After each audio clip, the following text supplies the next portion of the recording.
Welcome back to Ghosts of America, the only channel where real horror meets real chills.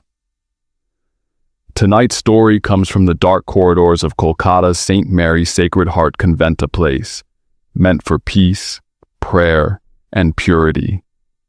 But what the nuns witnessed there was something no holy place should ever face. Turn off the lights, put on your headphones, and prepare yourself for one of the most disturbing possession cases ever recorded.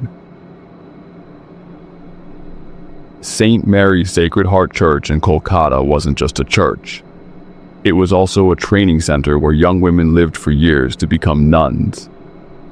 They gave up wealth, family, and worldly desires to dedicate their lives to Jesus. One quiet Saturday evening, during the evening prayer, Mother Agnes, the head of the convent, introduced a new girl. "This," she said, "is Maria, a special child of God. She will now live here with us." But the moment Maria stepped forward, everyone sensed something strange. She didn't smile. She didn't look at anyone. Her eyes looked empty, almost wounded. When the prayer ended, Maria silently walked to her room. That night, two girls, Monica and Ruma, whispered among themselves. Ruma felt unsettled. "There's something wrong with her," she said. "I don't know why, but I feel it." The next morning during prayer, Ruma heard Maria whispering something under her breath. A deep, unsettling voice, like two voices speaking at once. Ruma's whole body shivered. Later that night, curiosity took over. After everyone fell asleep, she sneaked to Maria's window. And when she looked inside, she froze. Maria was sitting on a chair, but her posture was twisted, unnatural, like she wasn't in control of her own body. Her head turned suddenly, staring right at Ruma with dark, hollow eyes. Ruma screamed. Mother Agnes and other nuns ran out. Ruma collapsed on the floor, shaken and barely breathing. When Mother Agnes looked inside the room, her face went pale. Maria stood like a wild creature, breathing heavily, whispering in a strange language. When Mother Agnes stepped inside with a cross, "Maz," Father Edmund prayed. Aria leapt toward her with inhuman speed and attacked her arm. The other nuns rushed in and locked Maria in her room. Fear spread throughout the convent. Girls refused to walk near Maria's door. Father Steve arrived, holding holy water. He believed this wasn't a medical problem. It was something darker. The next morning, all the nuns stood outside Maria's door as Father Steve prayed. Inside, Maria curled into a corner, terrified of the prayers. Holy water touched her skin, leaving painful burns. But slowly, the chanting worked. Maria calmed down and fainted. For the next 2 days, she barely moved or spoke. When she finally asked for water, everyone hoped she was back to normal.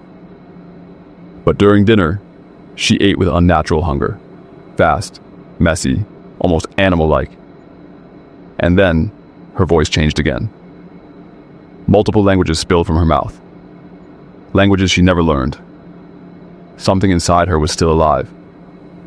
Mother Agnes and Father Steve realized they needed someone stronger, Father Edmund, an exorcist who handled darker cases. On Friday night, after everyone slept, the exorcism began. And Maria was tied to a chair, surrounded by candles and crosses. As Father Edmund prayed, Maria's eyes turned pitch black.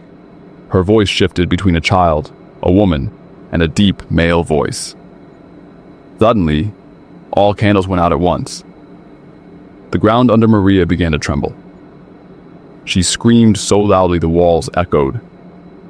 At that moment, Mother Agnes suddenly whispered, "Stop.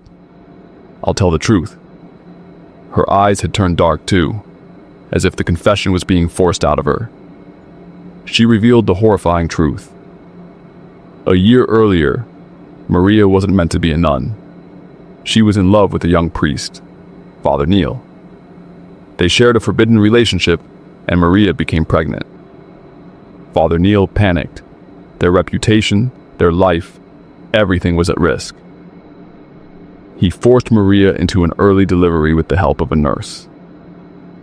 The baby was born alive, but they lied to Maria and secretly buried the child behind the church. Maria's grief and trauma broke her completely. She wandered to the grave at night, calling for her child. That's when dark spirits found her, including the soul of her own baby. Back in the room, Maria screamed, and both Father Neil and Mother Agnes were violently lifted into the air as if pulled by an unseen force. Candles burst back to life. Shadows twisted around the room. Maria whispered in a broken voice, "One Father, one punishment." The flames rose higher, and moments later, both Neil and Agnes collapsed. Maria survived, barely, but the incident scarred her mind forever. St. Mary's Sacred Heart Church and the Old City, Holy Church, were both shut down permanently. To this day, Maria and Father Hedman claim they still hear the cries of a child, especially on stormy nights. If this chilling story shook you, don't forget to hit like, drop a comment, and subscribe.